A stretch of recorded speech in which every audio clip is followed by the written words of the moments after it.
ಗೆಲುವಿನ ಗುರಿ ಕೆಲವರಿಗೆ ಉರಿ. ಡೋಂಟ್ ವೆರಿ ಬಾಸ್, ನೀನ್ ಮುಂದೆ ವರಿ.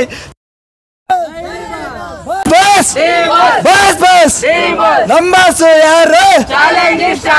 Challenging star.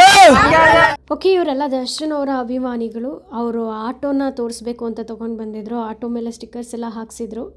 ಅದನ್ನು ನೀವು ನೋಡ್ತಾ ಇದ್ದೀರಾ. ನೋಡ್ತಾ ಇದ್ದರೆ ಬಹುಶಃ ಹೊಸ ಆಟೋ ಇರಬೇಕು ಅಂತ ಅನಿಸುತ್ತೆ. ಅಷ್ಟು ಚೆನ್ನಾಗಿ ಮೇಂಟೈನ್ ಮಾಡಿದ್ದಾರೆ ಆಟೋನ. ಸುತ್ತಮುತ್ತ ಎಲ್ಲೆಲ್ಲ ಅವ್ರಿಗೆ ಜಾಗ ಸಿಗುತ್ತೋ ಎಲ್ಲ ಕಡೆ ದರ್ಶನ್ ಅವ್ರದ್ದು ಪೋಸ್ಟರ್ಸ್ಗಳನ್ನ ಹಾಕಿರೋದು ಕಂಡು ಬರ್ತಾ ಇದೆ. ಅದರ ದೃಶ್ಯಾವಳಿಗಳನ್ನ ನೀವು ನೋಡ್ತಾ ಇದ್ದೀರಾ ನೋಡಿ. ಇಲ್ಲೊಬ್ಬರು ಹಿಂದೆ ಹಾಕ್ಸಿದ್ದಾರೆ, ಆ ಮೀಟರ್ ಹತ್ರನೂ ಹಾಕ್ಸಿದ್ದಾರೆ, ಕನ್ನಡಿ ಹತ್ರನೂ ಹಾಕ್ಸಿದ್ದಾರೆ. ಹೀಗೆ ಪಾಪ ಅವ್ರಿಗೆ ಎಲ್ಲೆಲ್ಲಿ ಹಾಕ್ಸ್ಬೇಕು ಅಂತ ಅನಿಸ್ತೋ ಎಲ್ಲ ಕಡೆನೂ ಹಾಕ್ಸಿದ್ದಾರೆ. ಅಲ್ಲಿ ನೋಡಿ, ಇಲ್ಲಿ ನೋಡಿ, ಇಲ್ಲೂ ಹಾಕ್ಸಿದ್ದಾರೆ, ಬಿಟ್ಟಿಲ್ಲ.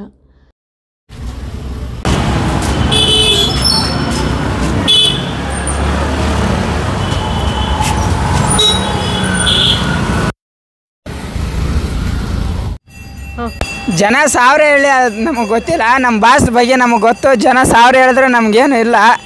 ನಮ್ಮ ಬಾಸ್ ಹೆಂಗಂತ ನಮ್ಮ ಅಭಿಮಾನಿಗಳು ಗೊತ್ತು. ನಮ್ಮ ಬಾಸ್ ರಿಲೀಸ್ ಆಗಲಿ, ನಮ್ಮ ಡೆವಿಲ್ ಮೂವಿಗೆ ಹಬ್ಬ ಏನು ಊರ ಹಬ್ಬ ಏನು ನಾವು ನೋಡಿಸ್ತೀವಿ ಅಭಿಮಾನಿಗಳು. ಜೈ ಡಿ ಬಾಸ್, ಜೈ ಡಿ ಬಾಸ್ ಅಂತ ಕೇಳ್ಕೊತೀವಿ. ನಾವು ಇದೇ ರೀತಿ ಯಾವಾಗಲೂ ನಮ್ಮ ಬಾಸ್ಗೆ ಸಾಥ್ ಕೊಟ್ಕೊಂಡೇ ಇರ್ತೀರಿ. ಬಾಸು ನಮಗೂ ಒಳ್ಳೇದು ಮಾಡ್ಕೊಂಡೇ ಬರ್ತಾ ಇರ್ತಾರೆ. ಅದು ಮಾಡಿದವ್ರಿಗೆ ಮಾತ್ರ ಗೊತ್ತಿರುತ್ತೆ. ಇಷ್ಟು ಹೇಳಕ್ಕೆ ಇಷ್ಟಪಡ್ತೀನಿ ಮೇಡಮ್. ಬಾಸ್ ಬಗ್ಗೆ ಅದೆಲ್ಲ ಮಾತಾಡ್ರ. ನಮ್ಮ ಬಾಸ್ ಏನಂತ ನಮ್ಗೆ ಗೊತ್ತು. ನಮ್ಮ ಬಾಸ್ ಮೂವಿ ಕಾಯ್ತಾ ಇದ್ದೀವಿ ಡೆವಿಲ್ಗೆ. ಡೆವಿಲ್ ಬಂದರೆ ಫುಲ್ ಹಬ್ಬನೇ, ಫುಲ್ ಹಬ್ಬ ಮಾಡಾಕ್ತೀವಿ. ಬಾಸ್ಗೆ ಬಾಸು ನಮ್ಮ ಡಿ ಬಾಸು. ಇಷ್ಟು ಹೇಳಕ್ಕೆ ಇಷ್ಟಪಡ್ತೀನಿ. ಬಾಸ್ ಬೇಗ ಬರಲಿ ಅಂತ ದೇವ್ರ ಹತ್ರ ಕರ್ಕೊಂಡಿದ್ದೀವಿ. ದೇವಸ್ಥಾನದಲ್ಲೇ ಇದ್ದೀವಿ ಇವಾಗ. ಅದಕ್ಕೆ ಎಲ್ಲರೂ ಬಂದು ಸೇರ್ಕೊಂಡಿದ್ದೀವಿ ಇಲ್ಲಿ. ಜೈ ಡಿ ಬಾಸ್. ನಮ್ಮ ಬಾಸ್ ಬೇಗ ರಿಲೀಸ್ ಆಗಿಬಿಟ್ಟು ಬರಲಿ, ಆ ದೇವ್ರು ಒಳ್ಳೇದು ಮಾಡಲಿ ಅಂತ ಬೇಡ್ಕೊತೀವಿ. ಬಾಸ್ ಗೊತ್ತು, ಕರ್ನಾಟಕ ಇಡೀ ಇಂಡಿಯಾಗೆ ಗೊತ್ತು. ಜನ ಬರಲಿ. ಜೈ ಡಿ ಬಾಸ್, ಜೈ ಡಿ ಬಾಸ್.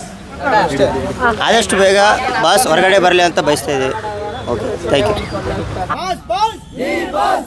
ಚಾಲೆಂಜಿಂಗ್ ಸ್ಟಾರ್ ನಮ್ಮ ಬಾಸು ಯಾರು?